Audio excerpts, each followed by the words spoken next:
জীবনে সর্বপ্রথম বউয়ের আবদার রাখলাম। বউ সারাদিন বলতো একটু কক্সবাজার যাব। আমার জীবনে আমি কখনো কক্সবাজার যাই নাই। যাক, ভাবলাম জীবনকে উপভোগ করতে হবে, বউকে সময় দিতে হবে, সন্তানকে সময় দিতে হবে। মা ছেলে দুইজনেই আমাকে ধরেছে কক্সবাজার যাবে, তাই আমি একটা রিক্সাকে ডেকেছি শান্তিরহাট যাওয়ার উদ্দেশ্যে। তো রওনা দিলাম রিক্সায়। ছেলে তো অনেক খুশি, তার মাও অনেক খুশি, খুশিতে আত্মহারা দুইজন। কিন্তু আমি টেনশনে আছি, পকেট খালি, সামান্য কিছু টাকা আছে, এই টাকা দিয়ে কক্সবাজার পর্যন্ত যাওয়া যাবে কিনা।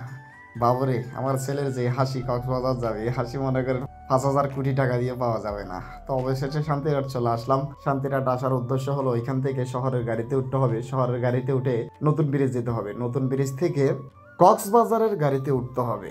রিক্সা থেকে নেমে প্রায় 1 মিনিট হাঁটা লাগে, তাই হেঁটে হেঁটে বাস স্টেশনের উদ্দেশ্যে রওনা দিলাম।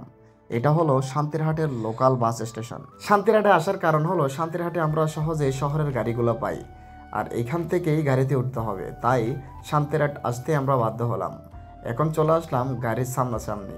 শান্তিরহাট নিয়ে দুইটা কথা বলি। শান্তিরহাট হলো চট্টগ্রাম পটিয়ার ঐতিহ্যবাহী একটা হাট।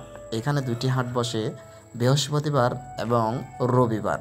শান্তিরহাট থেকে শহরে যেতে সময় লাগে 15 মিনিট। ম্যাডামকে উঠিয়ে দিলাম, আমি পড়া। বর্তমানে আছি নতুন ব্রিজ, সৌদি কাউন্টার আসলাম, দুইটা টিকিট নিলাম, আগের থেকেও ভাড়া কম পেলাম। ছেলে এবং স্ত্রীও বসে আছে। তো রওনা দিলাম কক্সবাজারের উদ্দেশ্যে। আমরা কোথায় যাচ্ছি আপু? সবাইকে টাটা দাও। তো ফাইনালি কিন্তু কক্সবাজার আমরা চলে আসলাম। তো বন্ধুর অপেক্ষায় আছি, সে আসবে, তারপর তাদের ঘরে যাবো ইনশাআল্লাহ। এলো কক্সবাজার। আব্বা, আমরা কোথায় এখন? আমরা এখন কোথায়?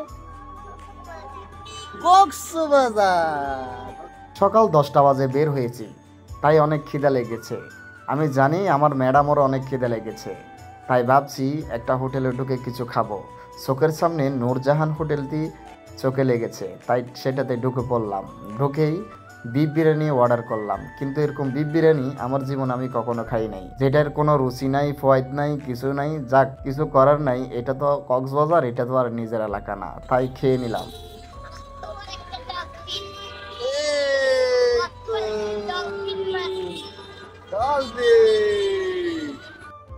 আমার জীবনে কখনো স্ত্রী সন্তানকে নিয়ে ঘোরাঘুরি হয় নাই। ফার্স্ট টাইম আমি আমার সন্তান এবং স্ত্রীকে নিয়ে ঘুরছি। তাদের চোখে মুখে আনন্দ দেখে ফিল করছি সত্যি তারা অনেক খুশি হয়েছে। তারা দুজনেই কখনো কক্সবাজার আসে নাই, মানে এত আনন্দিত হয়েছে যেটা আমি ভাষায় প্রকাশ করতে পারবো।